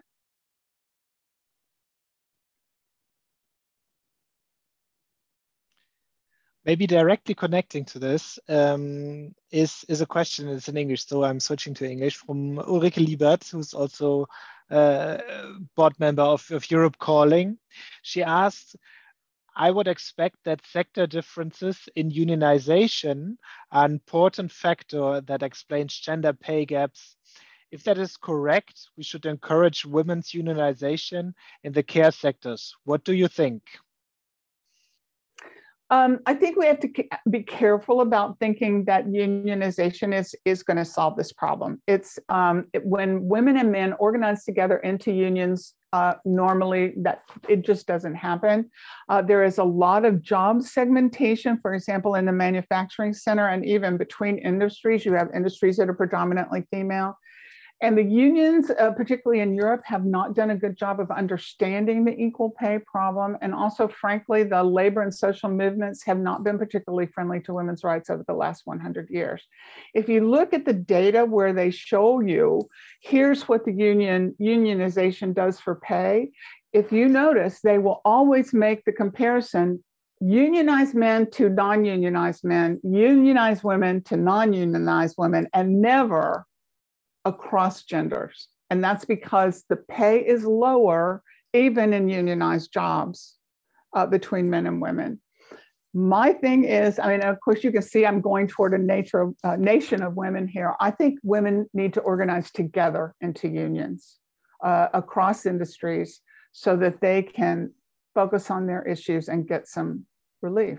To the extent that they control large parts of the economy, they ought to be able to do that. And I don't know what the situation is in Germany, but women are the majority of voters in the United States, and they were the majority of the labor force before the pandemic. But they don't use their political power either. And they tend to put often other issues, sometimes other issues, over their own interests, which other interest groups do not do. And I personally think we need to change to a situation where we need to ask politicians, what have you done for me lately, every time we cast our vote?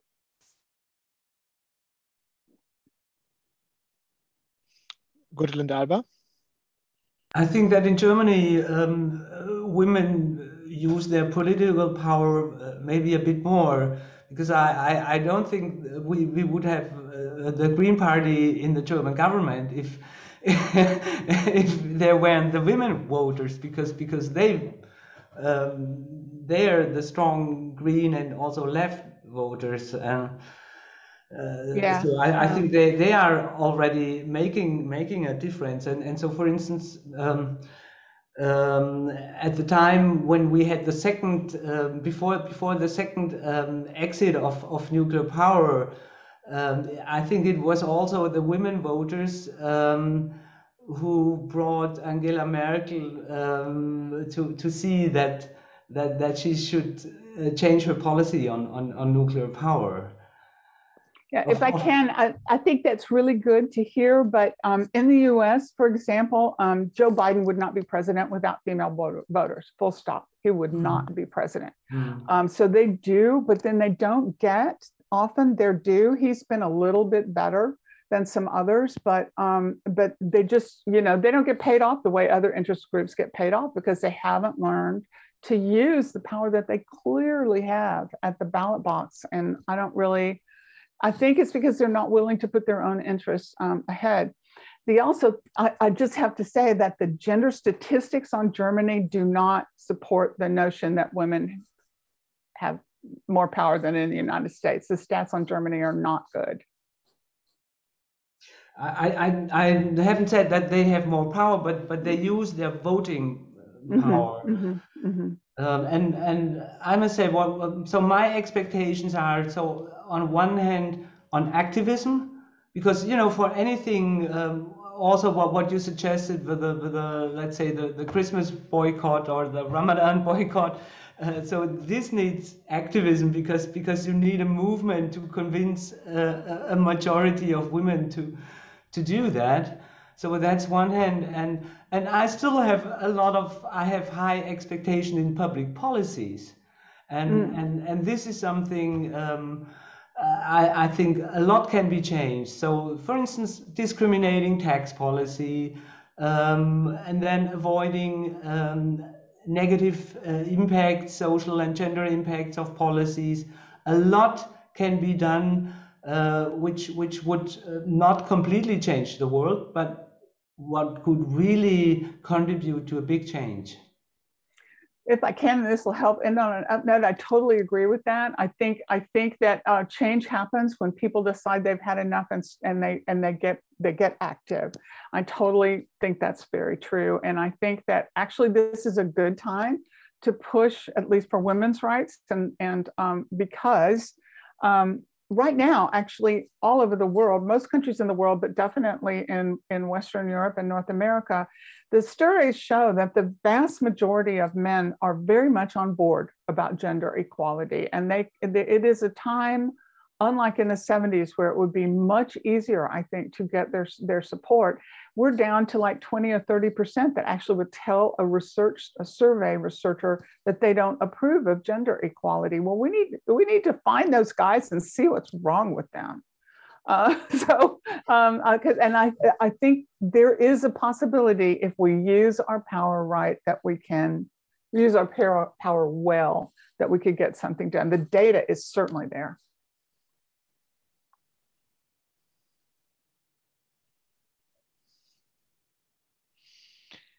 Ich würde gerne noch zum Abschluss nochmal in den globalen Süden. To conclude, I would like to take a question on the global south, and then Alexandra will conclude. There was a question right at the beginning, Christian Bernhard, and I just hope that Linda can now understand us. Yes, that's great. So Christian Bernhard's question. I work for Kiba. We help women in developing countries with microcredits in order to continue to learn or become self-employed. And microcredits, I think, could really help to have a stronger effect. Microcredits is something that splits opinions, and I would like to hear Linda's opinion, especially with regard to the Global South. How do you see microcredits? Right. So it has been controversial. It's controversial in part because of the high interest rates that are associated with microcredit. It's also somewhat controversial because, especially early on, it resulted in a lot of domestic violence in the places. And we just learned a lesson, I think, that you have to be more careful about how you implement in order to avoid that. I think it's a good thing. I think what we learned with microcredit is that, in fact, women were excluded from the financial system because, especially in Bangladesh, where it became famous first, the women were completely excluded from credit. I also think that Kiva itself is a really important innovation because it was a way for women globally to invest in each other, and I'd like to see more of that. I think that's another way to learn to use power that women have, though they have much less than men do at this point. I think also that it's been my observation that the women's savings groups through which these innovations were introduced have a profound effect for the women who are in them. It raises their consciousness. It helps them to increase their self-esteem and their independence, and they develop solidarity, which is really important for their communities. I would also like to point out that what they do with their money is an important reason why development experts work hard on this microcredit thing, is that they spend it on pro-social things, pro-development things. They develop community resources. They pay for children to stay in school. They put better food on the table for their families. And so, yeah, no, it's good work. I do think they need to work on the interest, and I do think that we are at a point now where we need to start worrying about investment capital for women and not just push debt on them, because it's really limited and it can be dangerous. But yeah, you go. I think Kiva has been a very important innovation. Gotelind Alba, wollen Sie da noch? Gotelind Alba, would you like to comment on this question? That's also your area, after all. One point that came to mind is something that's been massively supported at the moment is female entrepreneurship in the area of renewable energies in the global south. So climate farms, and there's a number of projects there. I'm wondering, will that be enough? Are they really going to start successful enterprises, companies? Maybe investment capital, providing investment capital will not be enough in itself. Especially in Bangladesh, there was a training for women in order to be able to install solar technology, PV, but most of them then didn't find a job. So it may not be enough in itself. Besides capital and training, you also need the societal framework conditions so that people have faith that women can do this job and will employ them. So you have to work on the symbolic level as well to support them to actually get the jobs. Otherwise, it could lead to a lot of frustration. But it's really interesting to see that movement, I have to say, especially in Africa and Asia, by women's organizations, really focusing on renewable energies. Vielen Dank. Dann übergebe ich jetzt. Thank you. So we're going to conclude. Alexandra Giesen, please. Thank you. I'm not going to talk for a very long time. It's late. I just wanted to say something about this question of investment and capital. It's really interesting that there are these great principles for developing countries, and then there is money for women, for investment loans, but then if you look at the sectors where capital is really important, that's the digital sector. And this is not about bank loans, but venture capital. And the share of investment that goes to women in that particular sector, that's very big in the future. And that's so decisive for the way that we communicate, that we work together. More than 90% goes to purely male teams. That's more or less a global figure. So we have 1 or 2% purely female teams, and then mixed teams. In Germany, we have 4 to 6% of that. In the US, a lot has happened on that. So you have more female fund managers, investors that have pushed that a little bit. But in Germany, especially, I think the Bank for Reconstruction, the the fund for digital investment, that was 6% for mixed teams investment. So the more important the sector for the future, the worse the split between investment in men and women. And that's why the social and economic aspects are so important. And this topic, developing economies, and many women are interested in that topic from there. They don't have all of these studies. We have the scientific evidence, but we're just ignoring it in Europe. And the argument is that we don't need it here, but clearly we do need it in Europe. And that's why the first slide, Linda Scott's presentation, was so interesting, because it showed that we do need to look at this in Europe. And when you focus on digital technologies, we're really below the 16%. We're below 10% even. Capital for women, and also looking at management positions, but definitely at a lower percentage. So this is not a problem that's still valid for the global south, somewhere far away. It's a problem that we really have worse than ever here where we are in Europe. And I think that is just astonishing, and we have to work on that. And it's a problem at the economic level, political level. I mean, in the European Parliament, 40% of the MEPs are female, and a lot of administrative staff is female. So it feels quite normal. But when you look at the German federal parliament, it's a little bit different. But then when you look at the actual governments, even the governments with a quota, that you often see that even have the Ministry of Foreign Affairs and female lead. So, for instance, now we have in some countries the Interior Ministry for Interior Affairs and Defense also under female lead, but economic policy will remain under a male lead always. So when it comes to money, men will defend that money, not because they're evil, but just because economic policy, economic theory maintains that they are neutral, but is really completely male-focused. And that leads to problems for social justice in our country, but also for sustainability. We've heard that a few times, that women tend to make more sustainable decisions, especially for the environment and the climate. And that means that we really have to mainstream the gender aspect in all our policies, because in the long term, that will make sure that we have more social justice in our societies and more sustainability in our societies, and we'll be able to do more against climate change.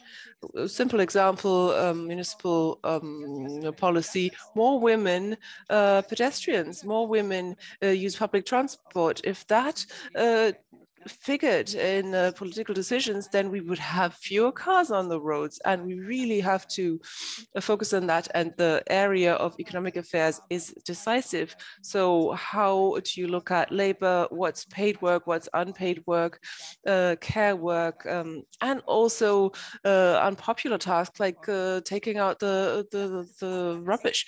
That's also important, and it's often done by women. So these aspects are important when we look at the societies of the future, what we want it to look like. Women are often more than half of the population, and so they should have half of the decision-making bodies and decide on half of the funding, half of the money. I think that we would all be better off if that were the case. So I hope that we'll continue to work for these policy and communicate here in your calling. Thank you, Linda Scott, and thank you to Gotalind Albe for your great work. Thank you for coming today. And may I recommend again the Double X Economy, Linda Scott's book. It's like a thriller. It's just an absolute page turner. You can't put it down. So I can really recommend it. And thank you to all participants. We had lots of women this time, and it would always be nice to have a male audience as well for such topics that are more female-centric. And Alexandra also thanks the interpreters. We hope that we'll see you again soon. The recording will be available soon, and we'll send it to everyone who was registered so that you can look it up again. Well, that brings me to the end of our event tonight. Max, would you like to remind us what the next events will be? Because we have a lot planned. Yes, next Wednesday at 8, we will talk about energy imports from Russia and how hard that will hit the European economy. But yeah, that will be Wednesday, 8 o'clock, if you're interested. And that's all. Have a great evening. Yes, have a great evening, everyone. Thank you again.